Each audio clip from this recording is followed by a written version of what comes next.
The most viable path to come work in the United States, apply for H-1B visa. I didn't understand why someone from another country could come and take my job. The statement that he made is, don't get your hands dirty. Remember earlier this year when Elon Musk and President Trump were still friendly? That shaky alliance brought to the fore a persistent controversy in Trumpland. Everybody's seen the headlines, this dust-up between the tech bros, Elon Musk versus the traditional MAGA people who are against immigration, and it was centered on H-1B. Biggest companies who hate us the most, pushing for more foreign labor. You saw Elon Musk's comments. Donald Trump voiced his own support for H-1B visas. You need a pool of people to work for your companies, and they have to be smart people. Skilled immigrant workers bring money to the US government. If you look at some of the top tech CEOs, Google, Microsoft, Nvidia, Tesla, their CEOs are immigrants. The alphabet soup of H-1B, L-1, and all manner of other foreign worker visas may seem like a simple pro versus anti-immigration issue. But looking more closely at these programs reveals a system rife with opportunities for fraud and exploitation that's badly in need of reform, and perhaps even expansion. Lottery system simply does not make sense. The way that they're using these visas is just wrong. Someone needs to be held accountable for the corruption that has happened. If you're a multinational outsourcing company, these companies don't really care who gets the visa as long as someone gets the visa. What you have is a massive labor arbitrage scheme to help corporations make profits. Labor markets are getting destroyed in the process.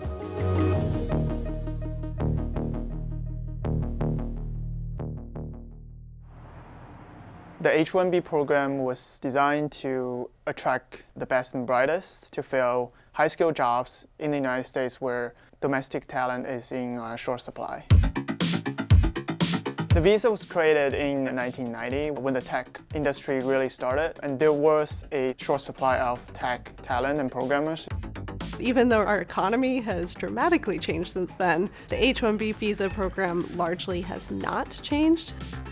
Something close to 80% of the petitions are now held by Indian workers. Part of it is because India has very much built their economy around services, software engineering, the types of skills that the US economy tends to not have.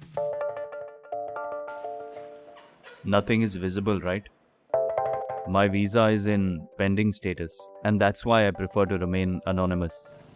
While growing up, I knew only two fields. I can either be engineer or a doctor. I did not have any other choice. You need to do a STEM field. It's ingrained in Indian culture. When I came to the USA for my master's, I was not planning to be here for a long time. But once I got a job as a software development engineer for a tech firm, they filed for my H-1B visa. I knew that it's a matter of luck. It's very low probability. There's so much demand for it, the government has to run a lottery. Last year, over 450,000 people registered for the lottery for the only 85,000 slots. You get 3 attempts for H-1B. Luckily, my visa got picked up in my last attempt. Obviously, it's an unreal feeling that you got another chance to stay back in this country and you want to make the most out of it. The visa is actually owned by the employer. It's not owned by the H-1B employee. They're referred to as the beneficiary. The fact that the employer owns that visa gives the employer extraordinary control. Starting in 2023, we've been hearing from sources and people on social media complaining about the surge of lottery entrants. Many firms are not getting the visas that they apply for. The irony of the program is if you're a company seeking to employ a specific person with special skills, the game is stacked against you. From the very beginning, this H-1B program was heavily dominated by outsourcing and staffing companies. Like in any lottery, the way to increase your chance is to get more lottery tickets. A lot of staffing companies got together. They basically put in the same person's name multiple times. We investigated and we put together about 3,000 IT staffing companies that game the system this way. They are staffing companies. They work with US clients. They'll hire people in India for cheaper salaries. It's the business model. Very successful business model in India. The most extreme case was a person's name was put in 80 times. In 2024, USCIS cracked down on multiple registration fraud by not selecting based on unique registrations, but rather by unique individuals. Meanwhile, large multinational outsourcing companies have been leveraging a legal loophole to overwhelm the lottery system. If you name the Fortune 500 companies in the US, pretty much every one of them use outsourcing services. Rather than bringing in top talent, the outsourcing companies bring in lower salary workers, which heightens the risk of undercutting American labor. Tomahawk is a town in northern Wisconsin. Harley-Davidson has 2 paint plants here and their extrusion molding facility. We paint all the parts that you see on the bikes. Small town America. Everybody knows everybody. When I first started, I was hired with Infosys as a contractor in the IT department. Not a lot of IT jobs up here. I mean, this is northern Wisconsin. Good jobs are hard to find. The internship was basic desktop support, monitors, printers, all that good IT stuff. I loved it. Harley-Davidson contracted Infosys for their IT services throughout Wisconsin. If you look at Indian stocks, Infosys, Tata, these outsourcing companies are kind of equivalent to the Mag 7 here. They are the biggest companies in India. In 2013, Infosys won the H-1B visa lottery on behalf of their employee and assigned him to work on-site with their client Harley-Davidson in Tomahawk, Wisconsin. Contractor from Infosys came to Tomahawk. I trained in my position, so they had me helping him find a place to stay and getting him acclimated a little bit to what he was going to expect here. Nice guy, real nice guy. The plants are about 3 miles apart. We were required to have a vehicle to get us back and forth, and he did not have any source of transportation. The supervisor took it upon himself to buy him a bicycle because he was walking between the plants, and he rode the bicycle, which is great in good weather. But this is Wisconsin, and he rode that bicycle in the snow. So crazy. People were questioning on who the guy was that was heading down to the Harley plant on the bicycle. I thought he was coming to be part of our team. They did not really tell me that I was training my replacement. Got the email one day. They were giving me a 2-week notice. Yeah. Another type of visa gaming that workers have described is applying for L1 visas, which are supposed to be for managers or executives, even when the worker in question will have no managerial role. Unlike H-1B, which carries salary requirement, the L visas don't, and there's no annual cap. Here we are at Red Rocks Amphitheater. This is a unique landscape and the surroundings. A very beautiful place for us to get our visitors from India.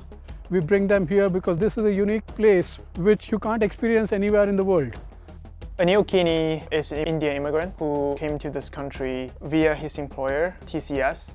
TCS applied for an L1A visa for me and it got approved in quick time.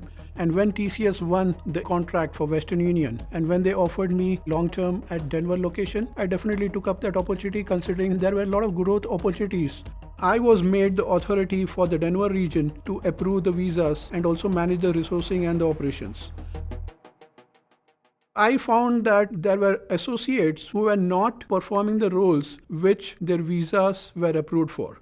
Because you can't have 22 managers working for an account which has around 150 to 200 associates. I went to my reporting manager and questioned him, why is this happening? The statement that he made is, don't get your hands dirty. Mr. Trump became the president for the first term in 2017. We were expecting a lot of audits. We had a call on 19 Jan. That was a life-changing event. That led me to file the whistleblower complaint. In that call, the senior operations lead from North America instructed us to falsify records to be compliant with the upcoming audits. TCS, Tata Consultancy Services, is part of the Tata Group, which is the biggest company in India. What really jumped out in the data, Tata has obtained 5 times as many L1As compared to its closest competitor, like Cognizant, like Infosys, with a similar US headcount. It's unclear to us why you're in the same industry You have a similar workforce in the US, but you need 5 times as many visas. I rejected giving those approvals, and I made it clear to my new manager that I would not be approving any visas which are not right. I was terminated from TCS. Okay, keep the pencil here and we will see you next week. Good job. I started looking for jobs in the IT industry. I got no response even though I was a green card holder and had all the qualifications, and I was ready for it. I had already made my plans for other career options, and this has worked well so far for me. Good job. If you're comfortable, do that. If it's making you slow, then try to do this way.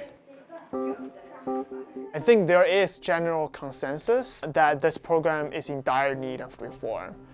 The question at the heart of these visas is, can U.S. policymakers change this system in ways that will be more fair to workers, no matter where they're from? Or will corporate interests seek to maintain a status quo that lowers labor costs and increases their margins? Immigrants make up the bulk of Silicon Valley's workforce, so any attempt to cut back on the program is a threat to the U.S. tech industry.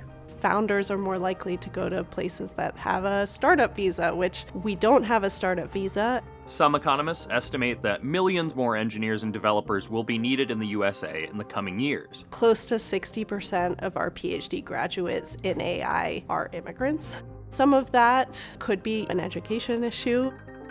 Wherever you go, you need math. Whether you're buying groceries in a store or whether you're building rockets, math is a core skill that you need to have. That's why we have a lot of Indians doing good in engineering, because your math skills are strong from an early age. So that is the skill that we are trying to give to our students through mental math, and like math instead of hating math. I would definitely like to start something in tech. I have a few ideas. I don't think I can do that in this country with the current visa status. If visa does not work out, then I'm mentally prepared to go back. I was rehired for Harley-Davidson 2 years ago. They moved me back into kind of doing the same job I was doing when I was first here. We filed the lawsuit in 2017 and we are still awaiting the next steps. Ultimately, I feel the truth will prevail. And I'm very happy that I am owning this learning center. We are providing good education to the kids. The reason that this system's in place is because of the end clients and the corporations are making money off it. And then the middle folks, the IT staffing companies, who've taken advantage of the whole system. Raise the cap, just tie it to economic growth. And so as the economy grows, that cap increases, just so that you don't have to renegotiate this every 3.5 decades.